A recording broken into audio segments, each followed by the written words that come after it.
What is going on, guys? It's your boy Jay here with Galactic Grizzly, and Trippie Night just came out over the weekend. We've had a couple days with it. You'll have to excuse the quality of this video. I'm just using my iPad because all of my cameras are elsewhere. I left them in the car and whatever.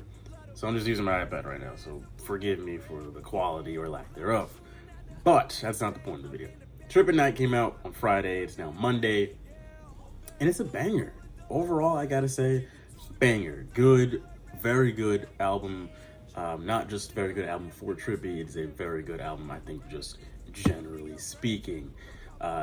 Bunch of different artists on there as far as the features go. We had a Juice WRLD feature, a Fago feature, there's an XXX Tentacion feature. Of course, there's the long-awaited Drake feature, which came out a day after the album. He put out the complete edition, which the only difference is just the Drake song on there. I don't know what that was all about. I don't know if that was just him trolling or has something to do with the label. I don't know, beats me, but seems to make absolutely no sense. Anyway, yeah, the album is great. Just getting right into my thoughts on it. The production throughout the whole thing follows the kind of video game, like 8-bit kind of production, where it's all has the same, just video game like sound effects for the beats. And I think it's awesome. I think it's great. Pretty much all of them are just fire, which is crazy to me how you can even get, like, you would think it would kind of get stale, but he's able to keep it pretty fresh throughout most of the album, at least with that video game-esque production. I will say it is kind of a blessing and a curse, because even though I say it doesn't get stale, it kind of does get stale. Not in a, like, all the beats are good, but like when you do something over and over and over again, just naturally it's gonna be like, all right, I kind of, would prefer that you switch to, something else. So all the beats are fire on there, but nonetheless, it would have been nice to have gotten some variety in there to switch up the flow of the songs, because for the most part, they all sound different, but at the same time, they can kind of blend together, just because the beats are very repetitive. They all follow the same theme. So I get that's obviously the overall theme that he was aiming for the entire album, but at the same time, it would have been nice to switch it up and make the album a bit more complete and not just so one note. But that's my only real complaint with the album as a whole, is just the production is very one note. But anyway, I've got my 5 favorite songs in front of me here so that I wouldn't forget any of my little list. So my 5 favorite tracks off of this album had to be the Matt Hardy 999 with Juice WRLD on it. I thought that was a great song between the two of them, how they just basically go back and forth for the entire song. And towards the end of it, for like the last chunk of the song, the beat just kind of fades off, or the drum beat kind of fades off, and it's just primarily vocals. And it turned out really, really well. I did not hear the leak of this song initially. I heard people are kind of complaining about it now because they think the finished version isn't as good as the leak. I didn't hear the leak, so it doesn't really apply to me. So I think it's great as is. But that's just me. Number 4, I think, was Supercell. That's the Dragon Ball Z song. Dragon Ball Z was still is the only anime that I've ever really cared for, because I've watched it growing up, and since then, like, I don't watch anime. It's not my thing. But that's the only one. And Trippie, obviously a big Dragon Ball Z fan, just a big, pop culture, video game nerdy type dude. So this whole song was all about Dragon Ball Z. I thought lyrics are just really, really good. Every single line is a DBZ reference, and he's able to incorporate it so that, for the most part, all of them make sense. He's not just, just using the Dragon Ball references just to use them. to rhyme. They all add up for the most part. So I have to give him credit for that one. I thought he pieced that song together really, really well. Beat is obviously fire. And I think it just goes really, really well with the rest of the songs on the album. Holy Smokes, I put it number 3, even though it was a single that has been out for a little while now. It's still a banger that he and Uzi did an excellent job on. And I also think that it just kind of goes to show, I know it hasn't been out for that long, it's only been like a month or two, but the fact that it's still a banger now and it doesn't seem like played out in the first couple months it's been out goes to show, like, yeah, this is a really great song. It's not just the hype of it that's carrying it. Yeah.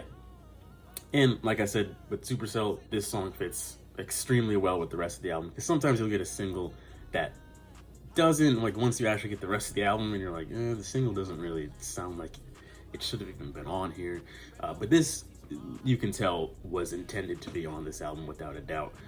So Holy Smokes, banger without a doubt. And I don't even like Uzi, but this song is great. Number 2, I had to put Betrayal featuring Drake. Finally got this feature. It's been literally years, and people, including myself, thought probably would never happen. The two just don't seem, compatible, I guess you would say. Can't fit a round peg in a square hole, but they made it happen on this song. I gotta say, it is a little strange to hear Drake on this kind of a beat to fit, the 8-bit video game-ish type theme. Odd. And I'm not gonna say that it doesn't fit, but they made it work. That's the moral of the story. Like, they were able to take Drake's style, to take that kind of a beat, the Trippie Redd-esque beat, and then they were able to actually make it happen. His voice to me doesn't fit that kind of a beat, but at the same time, it still sounds good. They made it happen, and props to him, because especially the transition on how Drake comes in onto the song is silky smooth. So major props to them for making that finally happen. The visualizer, if you haven't seen that yet on YouTube, really, really cool. It's like a Pokemon battle between a cartoon Drake and Trippie. So that's without a doubt worth checking out. Pretty much all these visualizers or music videos for these songs are all worth checking out. But number 1, I have to put MP5 on the top of my list. Just the beat is the best on the entire album. The bars throughout the entire song are all solid. I don't think the bars on pretty much his entire album, I don't think they were great, but it's Trippie Redd, so good, just not great. But on this one, yeah, solid bars, beats fire, and Fago comes in really, really well. I love the way that he makes his little transition in and does his little thing for a little while. Not a big fan of So Fago. I'm just kind of indifferent on him, but I think on this song he was a perfect fit, and I think without a doubt MP5 is going to be the banger of this album as a whole, outside of the singles that we've already had. Yeah, MP5 I think is going to be that song, and then probably Betrayal as well, just because it's the first time him and Drake have finally done something together. So first of many, I don't know, no idea how that stuff is going on in the background, just because it's taken this long to get this one song together, and then when we did get it, it was split onto a separate album the next day. I don't know why that is, but it is what it is. So overall, if I had to get this album a letter grade, this sits at a solid B for me. Not B minus, not a B plus, just a solid B straight up. It is supposed to be a sequel to Life's a Trip, and it does make sense. Like, you look at the cover, obviously that makes sense. And if the production was switched up and had some more variety to it, it would really add up as a sequel to Life's a Trip. But I don't know, it kind of doesn't seem like that to me, just because, again, it's very one note in the production, so it seems like its own isolated project that's not Life's a Trip related at all. But that's what Trippie himself is saying, so it is what it is. But anyway, yeah, The only reason I give it a B, nothing more than a B, is simply because, like I was saying earlier, there's not much variety in the production. So had he switched it up and had some different vibes to the production, I would have most definitely bumped it up to a B plus, if not an A, somewhere in the A's, depending on what that would have ended up sounding like. But definitely not anything below a B to me. I wouldn't say it was average. I'd definitely say it's above average. It's just not an A, again, due to the one note production, which I've said about 900 times now. So that's gonna do it for this video, folks. I hope you've enjoyed it. Lorde also dropped her new album same day.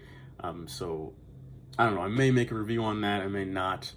If you guys really want to see it, leave a comment or something, I'm not sure. But yeah, that's gonna do it for this video, folks. Hit subscribe if you want to see more music reviews, music related videos, what's going on in the hip-hop world, and just some of the bigger, more popular, interesting artists that are out right now. And of course, like the video if you enjoyed it. I will see you guys on the next one. Peace.